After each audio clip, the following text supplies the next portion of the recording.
These are in listen-only mode.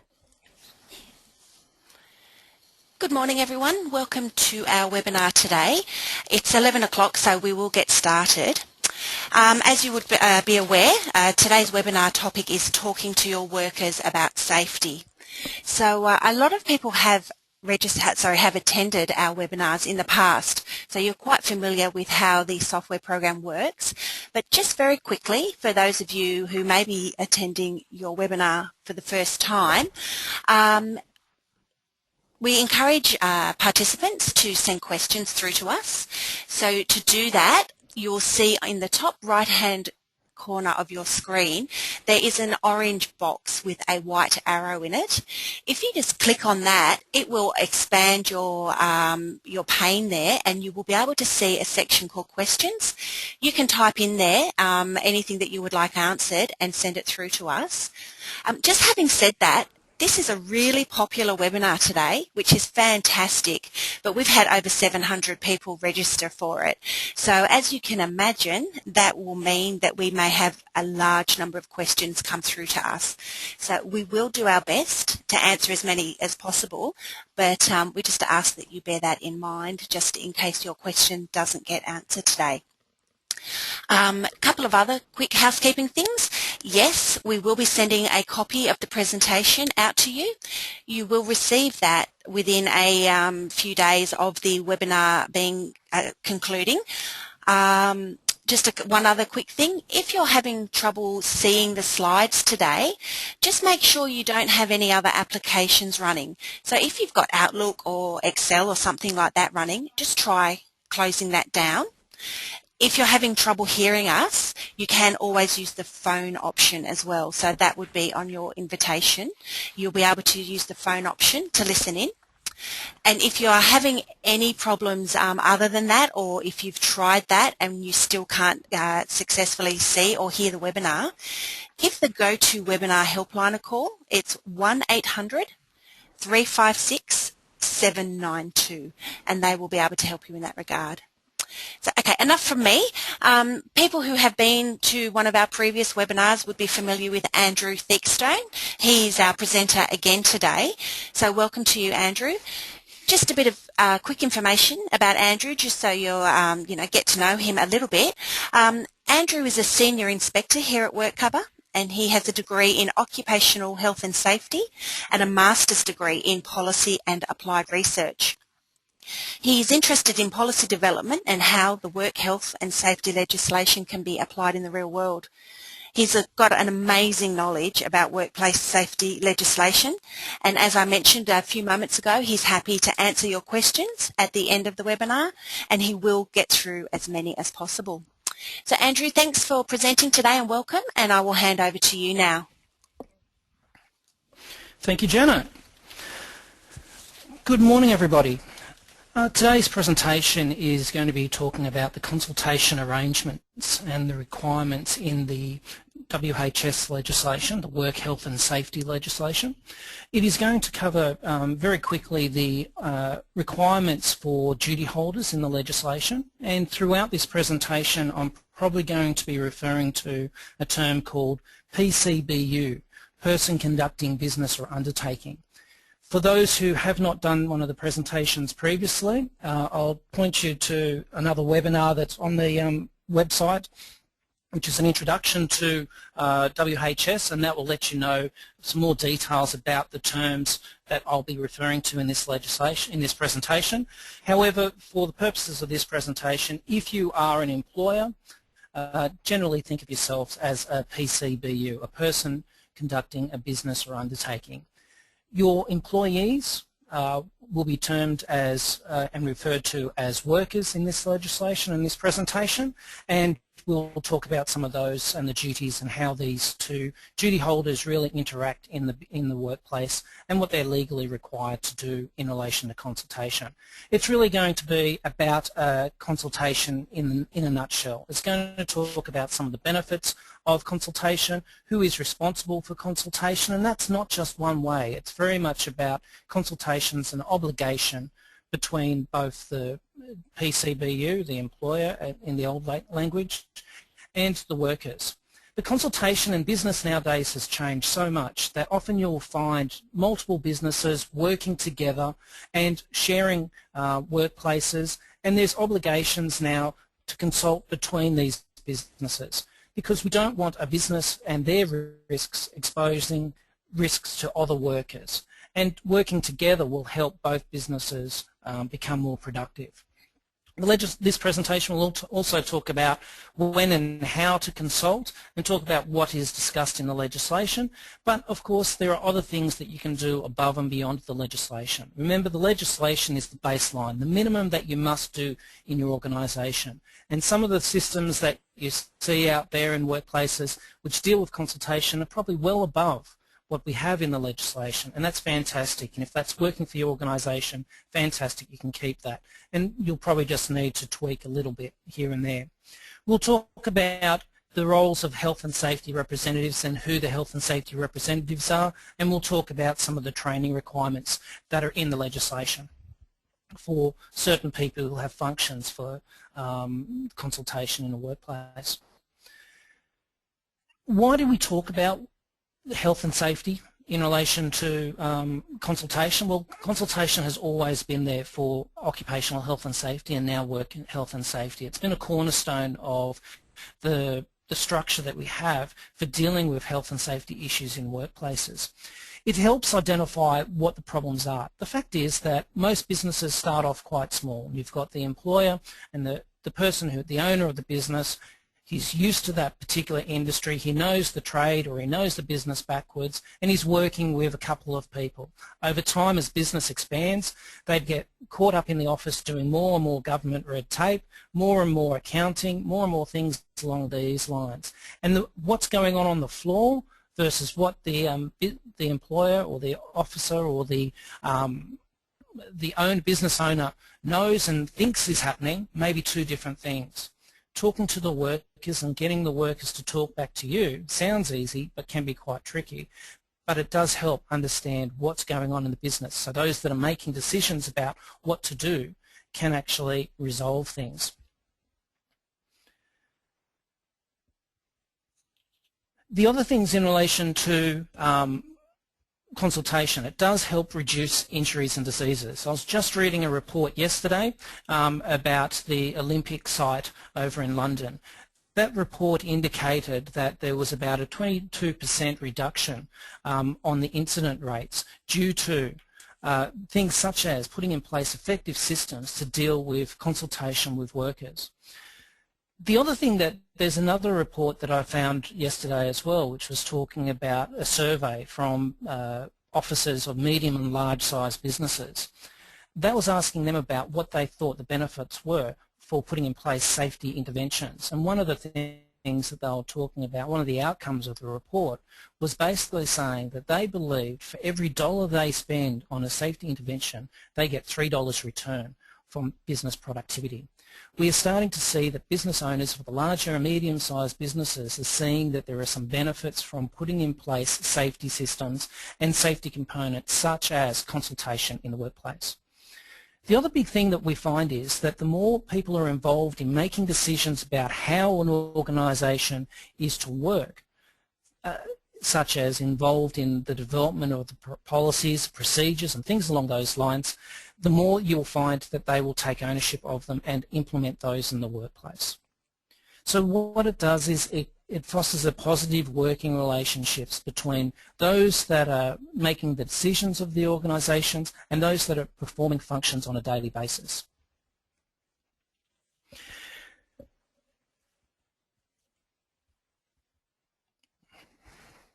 Sharing responsibility. This particular slide is fundamentally about when you've got two workplaces working alongside each other or who may have an effect from the activities of each other.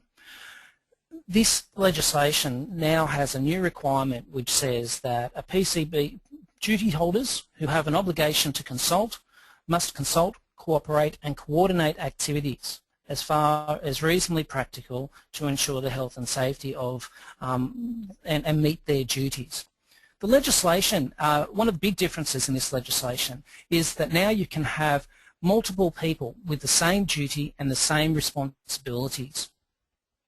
And those people can share those responsibilities across the board. So if we're looking at two businesses that are working inside a structure, inside a building, for instance, and they're two separate buildings, they have two separate groups of employees, under this legislation, the workers, the employees themselves are classed as workers and may be workers of both sets of organisations. There is therefore an obligation on both those PCBUs to consult and cooperate about how they're going to perform activities. Now let's talk about a really silly thing. We don't want both organisations within the same building to have two sets of toilets necessarily. The building may already have one set of toilets, one set of amenity blocks. What the role is for those PCBUs to consult and cooperate and share those those toilets, for instance. But they need to go a bit further. They need to make sure that those facilities are functional. They need to make sure that the toilets have toilet paper, that the water is running, the doors are on the toilets seats are on there appropriately. All those sorts of things that you do currently in your business, you need to make sure they are occurring in the other organisation if you're sharing their amenities, for instance.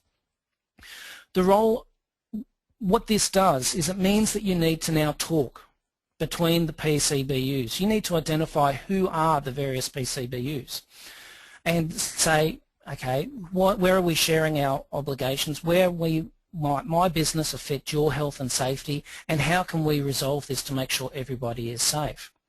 Another thing that often occurs with sharing responsibilities is when you have labour hire staff coming and working in your business. Where you have a labour hire staff, you have your employees, you have the employees of the labour hire companies working in the business as well. And the obligation is to make sure that you're looking after the health and safety of both groups of employees. They're both effectively the same workers.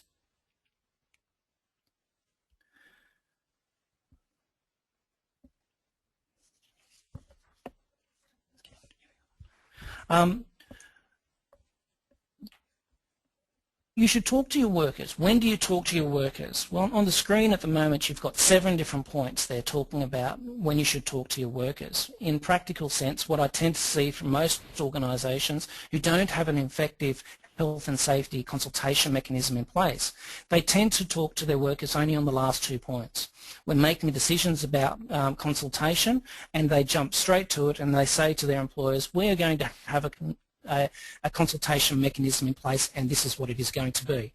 And likewise, we're making decisions about facilities. We have decided that we're going to do this in the workplace. That's not effective consultation. Consultation is about a two-way process. It's about talking to each other about the health and safety matters. It's about listening to their concerns raised and their concerns that they have in relation to what the proposals are. It's about seeking and sharing views and information that they might have, and considering what workers say before you make the decisions. Often what we find is people won't do that, and they'll make a decision and tell them what they have to do.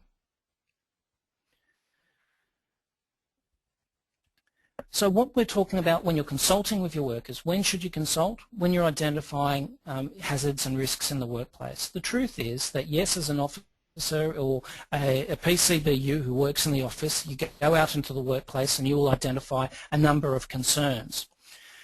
But when you go into, you'll also find the workers themselves will know what some of the safety concerns are and know what some of the problems are. And the problem is that nowadays workers, for some reason, whether it's an authoritarian, whether or not there's communication breakdown or personality conflicts, whatever it is, you often find in workplaces that don't have an effective consultation mechanism in place, you find that the workers are not willing to raise health and safety issues and talk to the people who can make decisions to resolve things.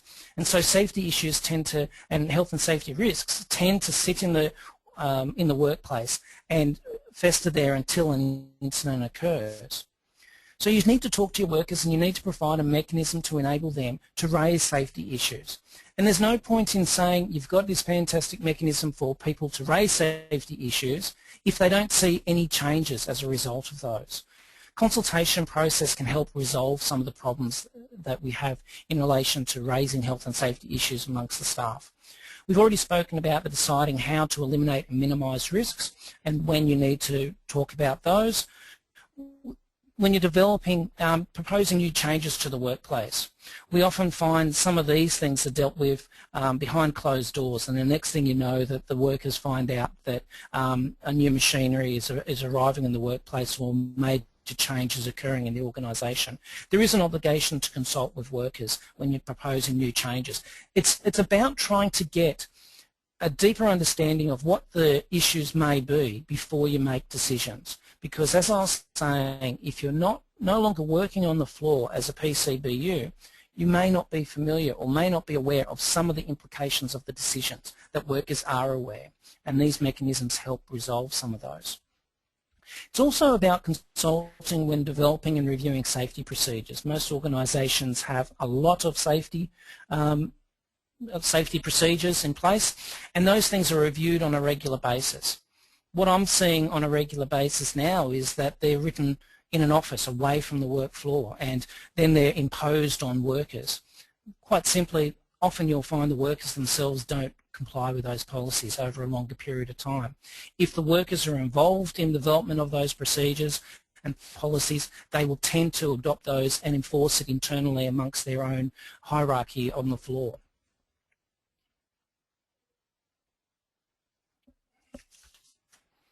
Ways to consult. Now, the legislation says that you can consult in a number of ways. There's a broad obligation to consult with workers, and then it says basically you can do this either through formal or informal processes. There is a mechanism that talks about two main ways to consult in the legislation. It talks about something called a health and safety rep, a HSR. It also talks about committees. The other thing is the informal mechanisms or the agreed arrangements. Whichever mechanism you choose, you want to make sure that the workers agree with the way the consultation occurs. And who makes the decision? It's a joint decision. It's a joint decision between the workers and the PCBU or PCBUs at the workplace. Consultation in relation to a health and safety rep is triggered when an individual worker makes a request to the PCBU and says, I'd like to be represented by a HSR, a health and safety rep.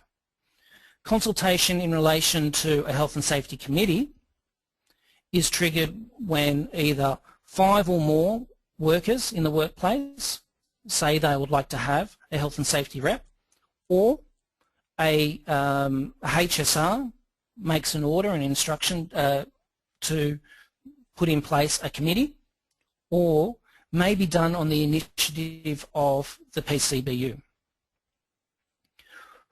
We'll talk a little bit more in the next few slides about the health and safety structures that you have in place.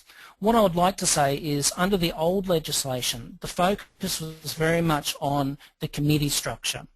The new legislation is much more about the role of HSRs in many regards. And there's more information in the legislation about HSRs than there are committees. A lot of the functions that the old committee members used to have now been transferred across to the HSRs. If you had an old committee structure in place and they had a term, used to have terms of 2 years, and they were in place and still had a term of 2 years and had to be elected to represent certain work groups, which we will go through later for HSRs. But if under the old legislation your committee members were representing certain work groups in the workplace and they were still current committee members, they are now deemed HSRs under the transition arrangements under this legislation.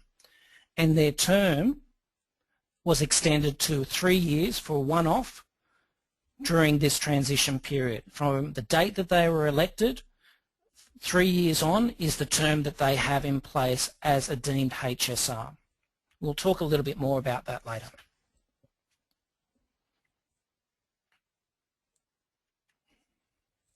Health and safety representatives.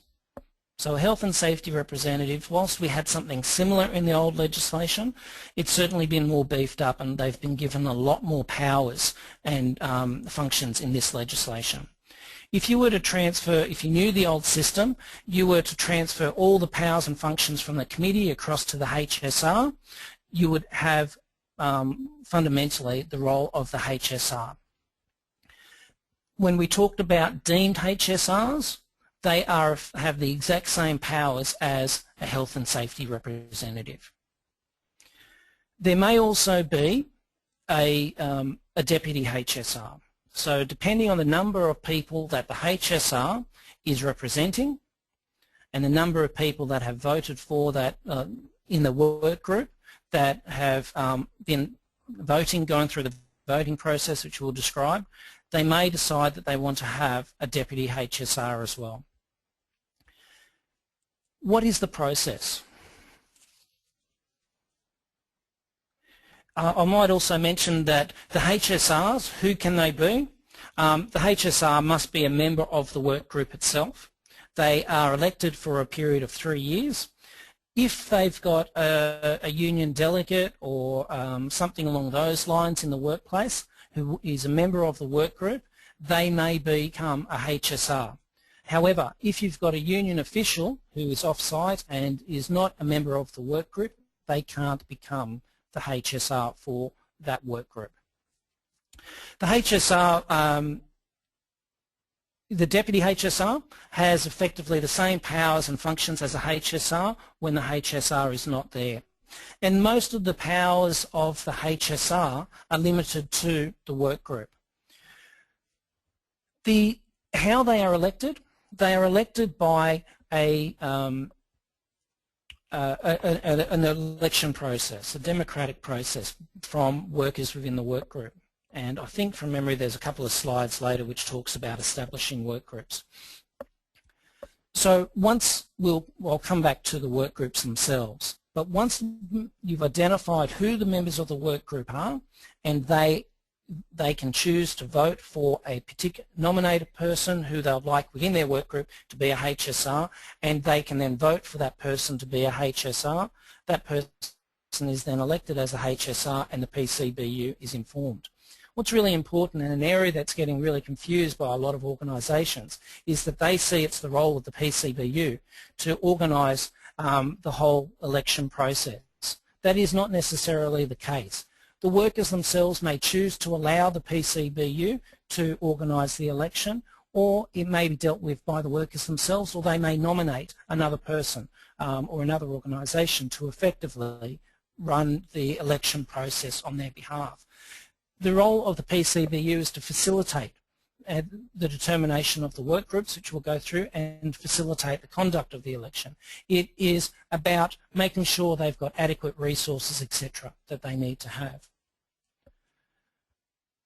If you've got an old OHS structure and a person has decided not to be a deemed HSR, what you effectively have is a HSR who has now stood down from their position, and you would then recommence the election process based on those work groups. How many people do they need to represent before electing a deputy? There is no real guidance in the legislation, and it will be varied depending upon the types of organisation and the work groups, which we'll talk about shortly. The role of the HSR, as I said, they represent their work group. They are very much about on the floor as opposed to necessarily being in the workplace, undertaking a management role for health and safety. They still work, they perform their normal duties, their normal functions that they've been employed to do, but they have these additional functions as a HSR, an additional role. They monitor what's going on in the workplace, and they provide that mechanism for providing feedback back through to the officers in the organisation, or to the owner of the organisation, or to the PCBU, to let them know what's working and what's not working. It's a communication mechanism. But most importantly, what the role of the HSR is because they've been elected by members within the work group, what we hope is, and what we tend to find is that other members of the work group who are too scared to raise issues or don't want to raise issues directly with management for whatever their fear and reason can do so through the HSR. And they can talk to the HSR and say, I've got a concern with X, or this is a problem in this workplace, and the HSR can raise it on their behalf as the work group, not the individual. They don't need to disclose that John said that this is a particular problem or this isn't working. So it means there's a mechanism for which the organisation can find out what is actually happening and what the concerns are by the workers. HSRs also can investigate complaints within the workplace. They can investigate incidents that go on in the workplace. They are entitled to get information about processes and things which are going on in the workplace which the PCBU might have. They are not entitled to medical and personal information, but they can certainly get access to any of the technical documents. Just because it's a technical document and the PCBU doesn't think that the person will understand it, that's not a good enough reason not to provide the information to a HSR if they've requested it. The HSR is also entitled to certain training, which the presentation will go through in a little while, and if they've done the training, they are also entitled to do two additional functions. The first function is they can issue a provisional improvement notice. A provisional improvement notice is something like the old improvement notices that inspectors issued, and it basically says, here's a problem, this is what we think needs to fix it, and it goes back to the PCBU or to the duty holder. But it is not provided through to work cover, and it's an internal mechanism, an internal system for the organisation and for the HSR to escalate something beyond just normal consultation and say like just discussions. If they feel as though they're not getting anywhere, they can issue a provisional improvement notice. We'll talk about those in a little while. The other thing that a HSR can do after they've completed their training is that they can direct workers within their work group to cease work. What I might indicate is this legislation also enables any worker to cease work. There is a process provided in the legislation, and fundamentally it is that you need to talk to the PCBU before you cease work and to give them an opportunity to try to fix it. So the HSR does have the right, however, to direct one of their workers within the work group that they represent and direct them to cease work. There is no obligation on a worker to follow that direction, but as soon as the HSR has done so, they would be advising the management and the PCBU and the officers in the organisation, and I'd probably suggest that the management officers, PCBU, would be very silly if they didn't intervene and have a good look at the situation, because it's not something that we would expect that a HSR would do very often. It is not something that inspectors necessarily like to do or do just at a whim. We don't issue cease work or prohibition notices at a whim.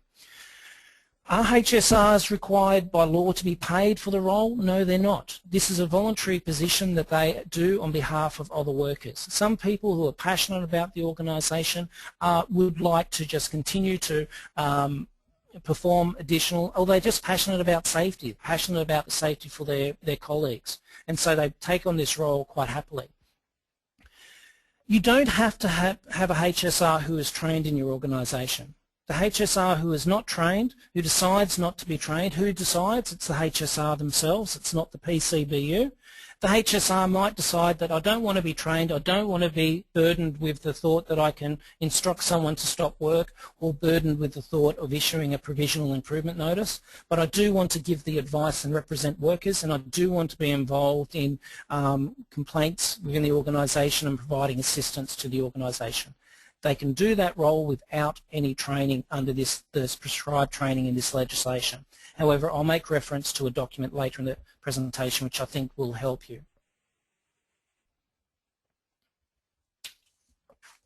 Establishing work groups. Work groups only relate to the HSR. They do not relate to a committee structure unlike we had in the last legislation. So, what is a work group? I'll go through the process a little bit. Individual worker decides they want to be represented by a HSR. So the first thing they do is they notify the PCBU that they wish to be represented by a HSR. The PCBU and relevant workers then discuss what would be an appropriate work group. And we'll go through some of the factors of that in the next couple of slides. It's a negotiation period between relevant workers as to who would be within the work group. If you're a large organisation, you've got 1,000 people, for instance, and you've got a HSR who works in the office who doesn't associate with 800 odd or more in the workplace, you don't need to consult with all workers in forming the work groups or a number of work groups. You're only dealing with the specific work group which the request relates. So the office worker, for instance, you would identify probably that the relevant workers are office workers. So there is a little bit of homework which needs to be done by the PCBU and also to the person who is making the request to try to determine who they think would be relevant workers. And that's who you do the negotiations with about the work groups.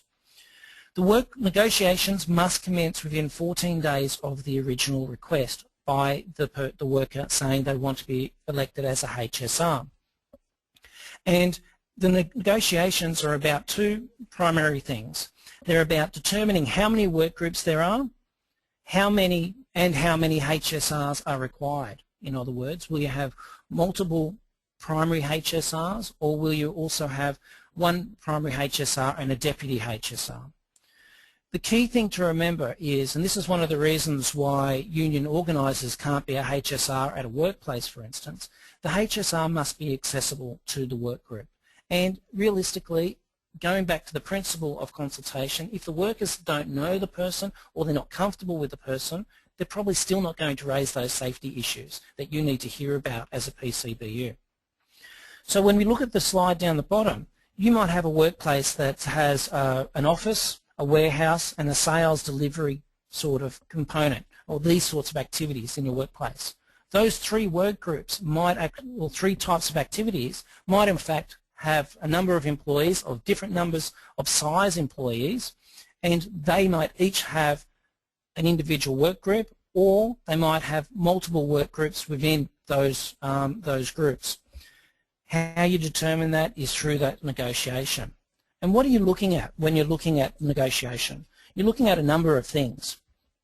The things that we're sort of looking at are how many workers are there in the workplace, how many people can a person effectively, a HSR, effectively consult on behalf of. Remember, if you've got a HSR that's looking after and responsible for 300-400 people, that's probably a full-time job in itself. You've probably just lost a worker if you said that I want this HSR to look after 400 people and be involved in consultation with those 400 people. The balancing game is about saying what can they reasonably do in representing workers as well as still being able to perform their normal duties. You don't want them to become a dedicated management person. They are still a worker and they're representing workers. Likewise, if you've got 200 odd people, that HSR may not necessarily, that individual may not know all 200 people. They may not be working alongside them. The floor space, the distance that they need to travel may not be realistic for them. So you need to be considerate of what sort of work they do and the number of people there are. You need to have a look at what happens. Does work go across multiple locations? As I was saying before, you might have a warehouse, you might have a delivery sort of function. People who drive and do deliveries or sales reps have very different functions, and they work in multiple workplaces, just touching the edges of them on a regular basis. I might indicate at this point a postal service or a regular contractor who comes and does deliveries at your place would probably be more deemed to be other person in the workplace as opposed to a worker in your workplace. And you can put additional controls such as boundaries that they only go into it. I think going back to my trade days where we had a shop counter, for instance, and deliveries came in the same as what members of the public did to the shop counter. They didn't go beyond the primary counter to where all the work was occurring. So they were always considered, delivery people were always considered to be others in the workplace, and they would continue to be in this legislation.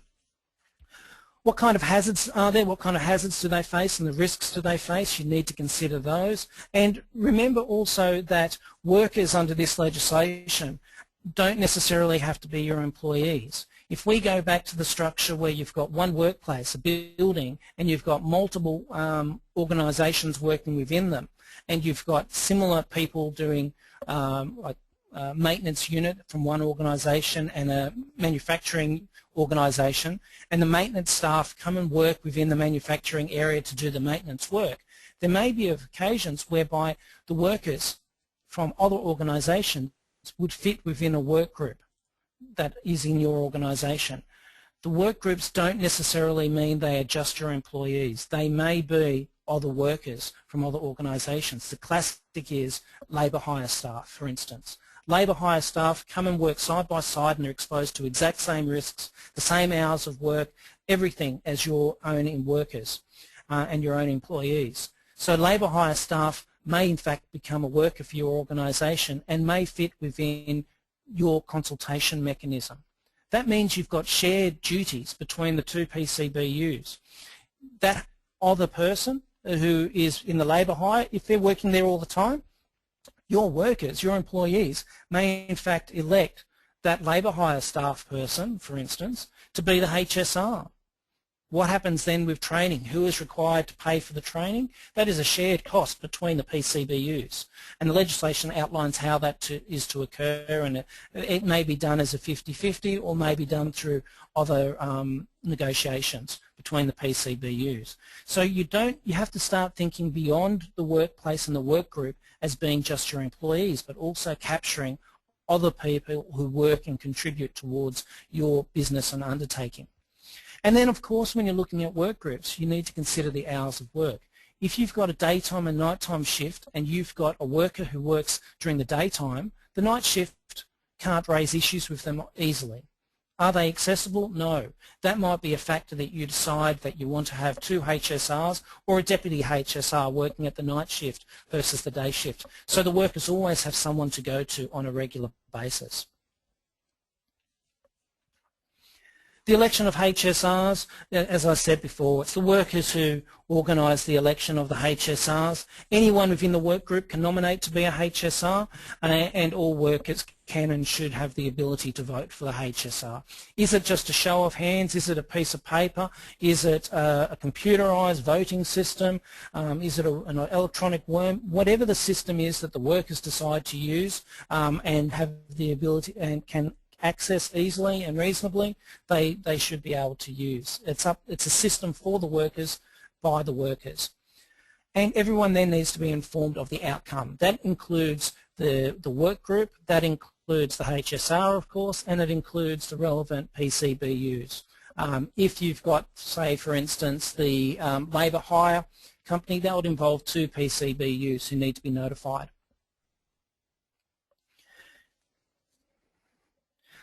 There's a question here which is asking about what's the situation with work experience students from Kathy. Are they workers? Yes, they are workers under the legislation. So work experience kids would most likely fall within one of your existing work groups as opposed to a dedicated work group.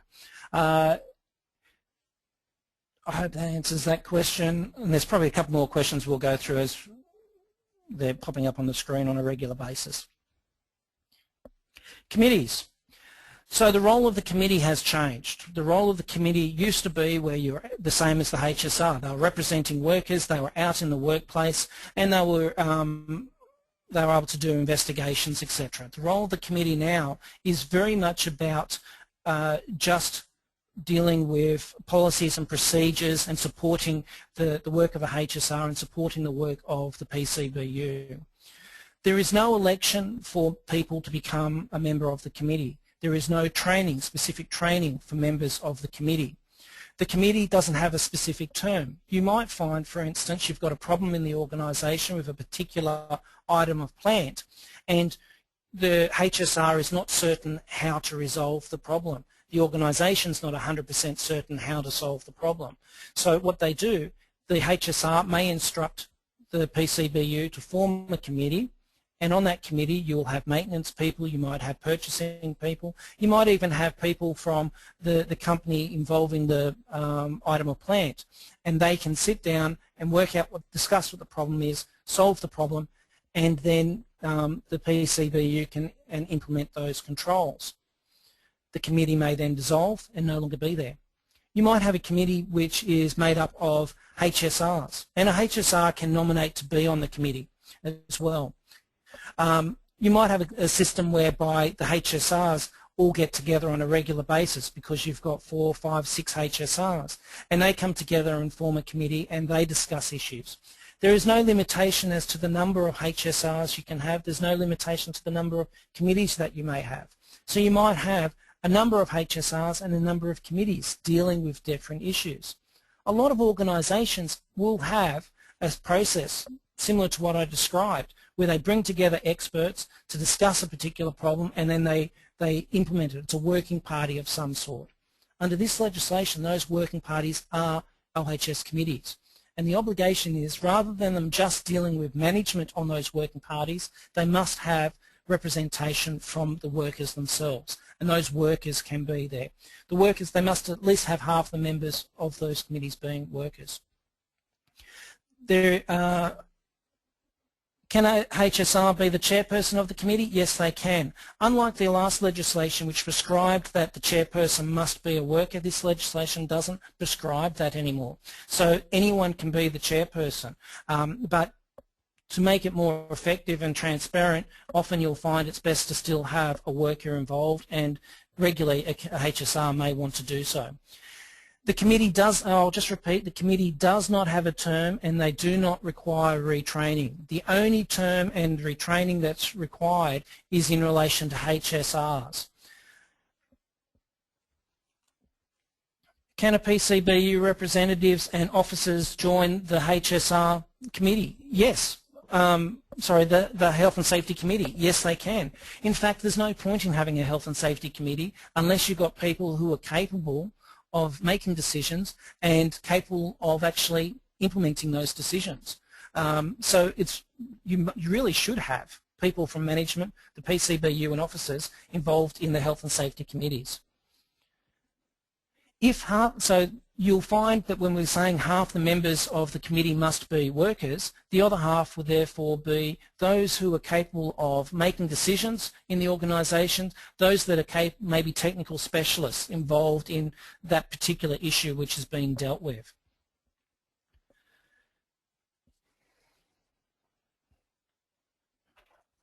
Other agreed arrangements. So the legislation has given a bit of details about what is required for a HSR, when to form one, etc. They've given a bit of details about committees, when they can be formed and what their functions are. There's a term that we've really adopted from the last legislation, other agreed arrangements. In some organisations you will have a system which is working, which is not quite a HSR system, it is not quite a committee, but it's a hybrid of the two. And you'll find that the old committee structure was working extremely well, and the PCBU and the workers are happy with that, and they wish to maintain a committee with all the powers and functions of a HSR, for instance. In that case, you've really got an other agreed arrangement. You might find that in a small business you've got 3 or 4 workers and the owner of the business. In those cases, the 3 or 4 workers are really quite happy and probably more readily able to raise safety issues directly with the owner of the business. And therefore, rather than having a HSR or rather than having a committee which would then totally stop the business from being productive, there are other ways that the business is currently dealing with health and safety issues, and that would be an other agreed arrangement. The key thing here is you need to make sure that the workers are comfortable with it. The other thing is that at some point in the future, if a worker then says they wish to be represented by a HSR, they can then re-trigger that process of having a HSR be established in the workplace. From a practical point of view, if you've got less than 10 workers in the workplace, it's unlikely that a HSR or a committee system is going to be very beneficial for you. And there are probably other agreed arrangements which would work much better.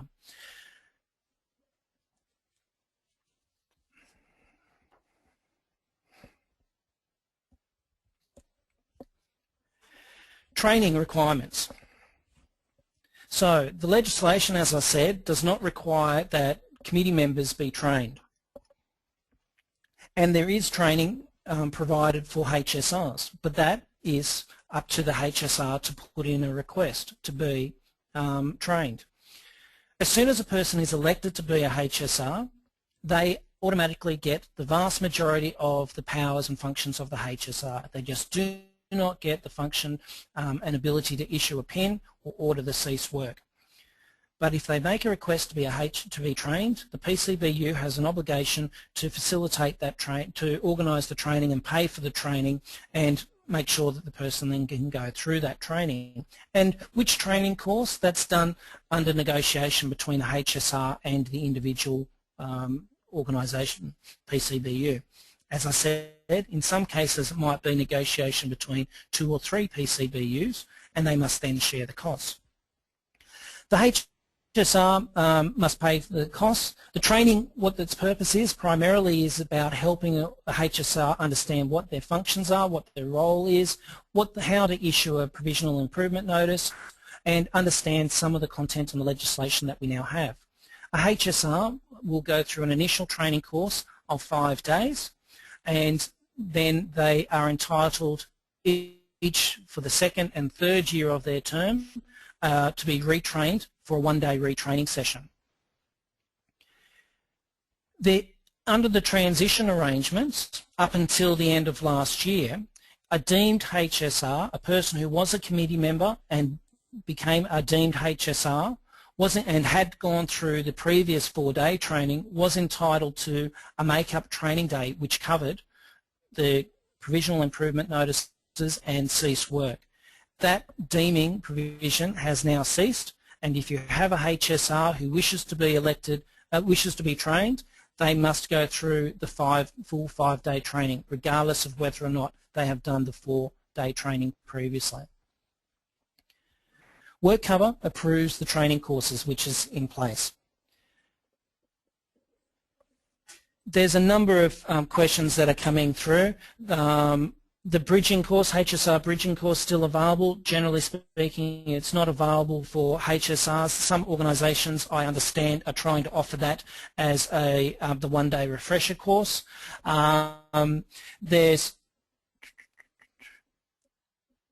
Can you please confirm what number of employees you are required to have an HSR? And that's from Jim. There is no prescribed numbers. It's through the negotiation, but if one single worker requests to be represented by a HSR, you must then identify the work groups and then go through a negotiation period and the election period with those workers. It may be that whilst one individual has said they want to have a HSR, the other workers in the work group are quite happy to just have the one-to-one discussions with the PCBU and relevant managers. Who offers the training? WorkCover has authorised certain training companies to provide that training, and you can get access to those off our website and see who is required. You can often find those in newspapers and local papers as well. After the 3-year term of a HSR, do they need to do further 5-day training? No, they don't. The 5-day training course will, at the moment, and as far as the legislation is concerned, will stay with them. So if they are then re-elected as a HSR and are serving a further 3-year term, they would then be entitled to the 1-day refresher in the 4th year, 5th year and 6th year. They're not necessarily entitled to the full 5-day training course again. Record keeping. Is there prescribed requirements for record keeping? There's no prescribed requirements for record keeping in relation to a lot of the things to do with HSRs and committees, etc. But what you should do is really have in place some mechanism to prove that you've gone through the consultative process. One of the things that you would have there is the agreed arrangement would probably be documented, so everyone in the workplace knows what the agreed arrangement is. When you're dealing with general consultation provisions, things in the minutes for committees, for instance, there should be a constitution for the committee to let them know what their requirements are, who should be memberships of it, or dealing specifically with the issue that they have, who is going to be the chairperson, and if there is going to be voting, how would that work. So you would have some of those things in place, but the obligation for documentation is outlined on the screen. You won't necessarily have a lot of documentation. How do you choose which consultation mechanism? You'll do what the workers want. effectively. If the workers choose to have HSR, that's what you should put in place. If they choose to be, you've got 5 or more and they have a committee process, you should have the committee put in place. But as a PCBU, you may, if they've chosen to have a HSR and you think it's beneficial to have a committee, you should also, you can still go ahead and implement a committee process as well to deal with some of the particular problems that you've got in your workplace. It really does depend on the organisation and what those issues are in the organisation. Further information. There's a code of practice which has been adopted in New South Wales which deals with consultation and gives you some more general guidance as to how to set up the committees, what are some of the considerations that you need to have in place. There's a couple of checklists in the back of it, so that's very well worthwhile. The other thing that they've got on the Safe Work Australia website is a worker representation and participation guide. As I've been saying throughout this presentation, there's the obligation, if the HSR requests to be trained, for them to go through training, but there's no training for a HSR who hasn't requested to be training or for the committee members. But there is a general obligation to make sure that any worker that's working within your workplace is provided information, instruction and training to be able to perform duties which they are required to perform in their organisation. That general duty would cover some of the elements for consultation, and one of the things that you can provide them to help them understand what their duties are can be through this worker representation and participation guide, along with access to our websites and some of the general information that we have there. And I believe they will be sent through to you afterwards. Janet, do you want to go through some of the questions, or do we want to go through the small business rebate slide now? Thanks, Andrew. I will ask you a couple more questions. Without you probably realising it, everyone, Andrew has been answering a lot of the questions that have been coming through in the presentation. So we've received a large number of questions, but Andrew's been very clever in managing to weave them into, as he's gone through each topic, to answer the questions that were coming through at that time. So, but we have picked up a couple of other themes that are coming through, Andrew. One of them, it would be good if you could just go back and talk about sharing responsibilities, for example, on a work site. So what does a PCBU or a subcontractor do when the other parties on the work site refuse to consult? Okay, so if the other parties refuse to consult, first of all, the duties to consult with workers remain with both PCBUs. So even though the other party has refused to consult, you still have the obligation yourselves, and so you should start taking consideration about what you can do within the scope and what's reasonable for your organisation to do. As I said, the obligation between the PCBUs is to consult, cooperate and coordinate activities.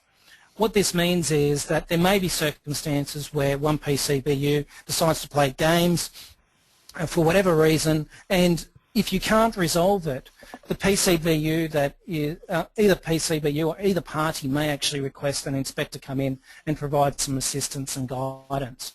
One of the things that as an inspector I really like in this legislation is that it enables the inspector to go into a workplace and provide advice and assistance, as opposed to the old legislation which was very much about only providing us powers of entry just for enforcement purposes. So with us having the ability to go in and provide advice and assistance, we may be able to negotiate with the other PCBU and convince them that what they need to do. And if worse comes to worse, they still play silly games, we can actually give them some advice and issue them a notice to cooperate where they need to.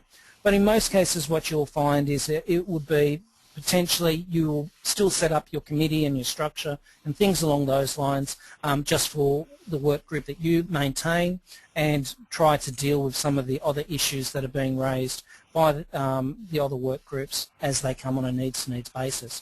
It's really important though when you're dealing with any multiple business structure, you'll often find you have contracts in place, and my suggestion is that most of the failures tend to occur about money, and so therefore make sure your contracts are actually dealing with things such as who would actually provide the training and how's that funding to be distributed. There was a question from Katrina I've just noticed as well that's come up. Are volunteers considered workers and can they become HSRs? Yes, volunteers can become workers, would be deemed to be as a worker.